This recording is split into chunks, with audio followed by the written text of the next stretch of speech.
Lindude pesakasti tegemiseks on kõige parem kasutada kuivi laudu.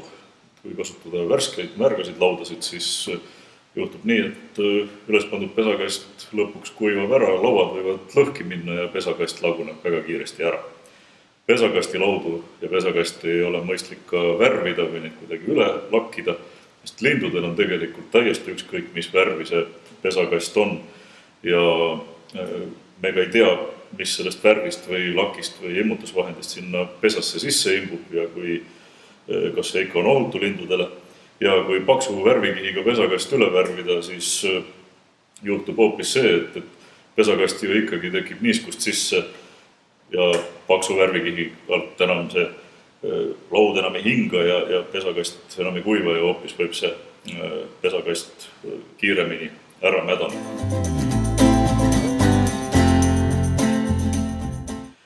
Pesakasti tegemisel tuleks arvestada mõne asjaga, näiteks põhi tuleks paigutada alati pesakastil seinte vahel, sest kui põhi oleks pesakastil alla pandud, siis kahjuks võib juhtuda nii, et see pesakasti põhi kukub siit ühel hetkel alt ära, just vanematel kastidel lõpuks nii võib juhtuda ja siis on küll hull lugu, kui pesakastil põhi koos näiteks linnupesaga, munadega, poegadega alt ära kukub.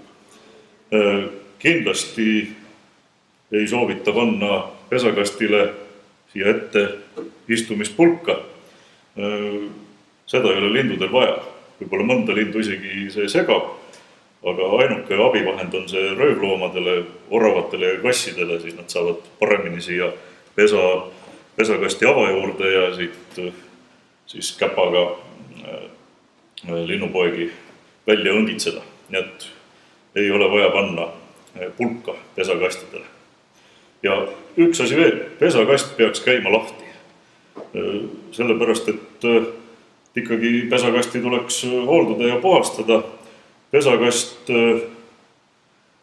võib teha sellise kasti, kus käib lahti näiteks mõni külg, aga vast kõige lihtsam on teha sellist katuseklotsiga varianti, kus siis lihtsalt sellise topeltkatusega kaane saab ilusasti see seinte vahele panna ja püsib see siin päris hästi peal. Pesakasti peab puhastama, sest siin on üks vana pesakast näidiseks. Siin on üks vana varblase pesa. Põldvarblastel näiteks on kombeks pesakast peaaegu ääreni heinakõrsi täis tassida, teeb siis sinna tunneli põhja ja muneb sinna oma munad. Et kui sellises pesakastis, mis on siin tihase mõõtu lindudele, rasvatihasele sobiv kast, on näiteks põldvarblane pesitsenud, siis ega pärast siia enam keegi teine sisse ei lähe, sest see on ääreni pesamaterjali täis. Ja ka rasvatihastel nemad tassivad pesamaterjali umbes nii paksu kihi siia kasti põhja, pesitseb siin juba, kui ta on mitu aastat pesitsenud, siis on järjest see täitub ja jälle linnud siin enam pesitseda ei saa, sest on ääreni pesamaterjali täis.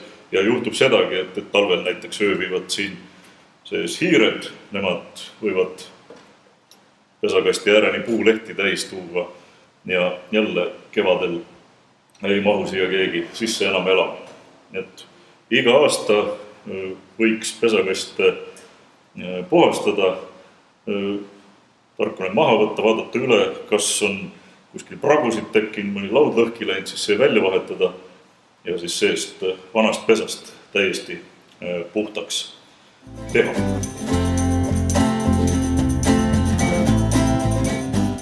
Pesakaste võib üles panna ükskõik mis ajal. Ei ole sugugi mitte nii, et ainukene õige ja hea aeg on varakevad vahetult enne pesitsusperioodi algust.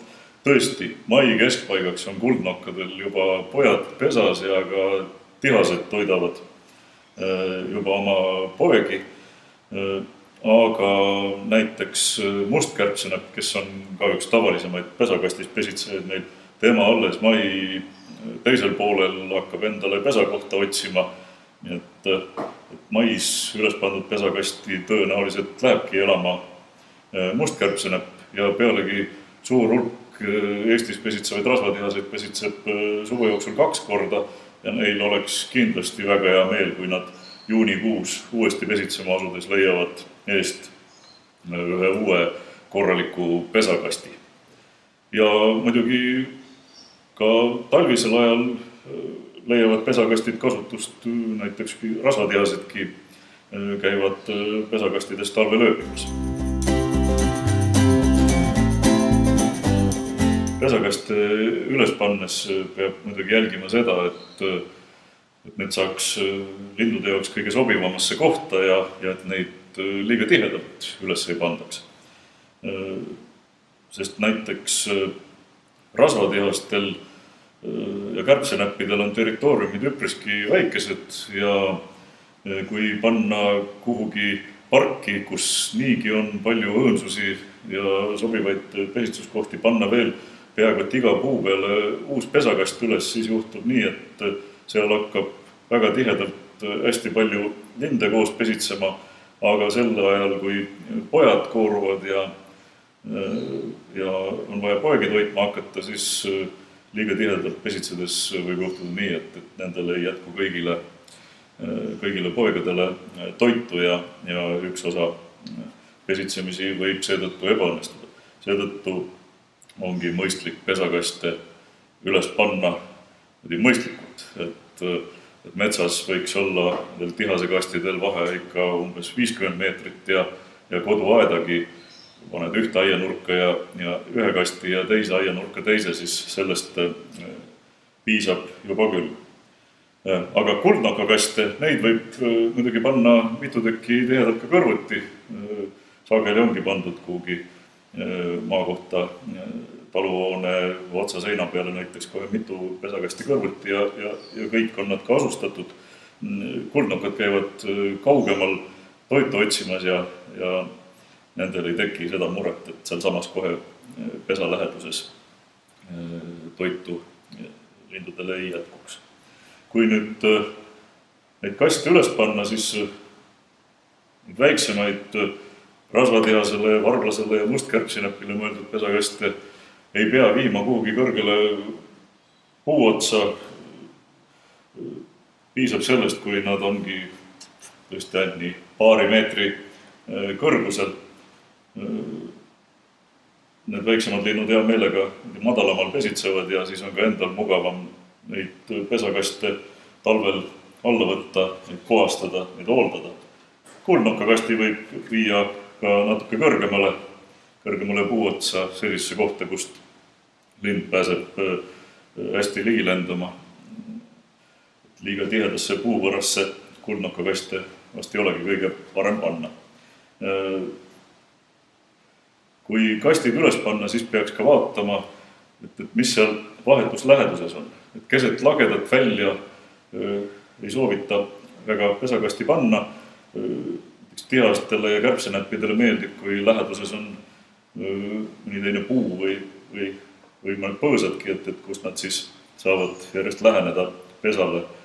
Ja kui on pesakast väga keskpäevase päikese käes, siis võib juhtuda see, et nagu siin viimastel suvedel ja kevadetel on olnud, et maikuuski võib olla juba kuumalaineid ja nii mõnigi pesakond võib hoopis pärastlõunases kuumuses pesakastis kuuma rabanduse saada.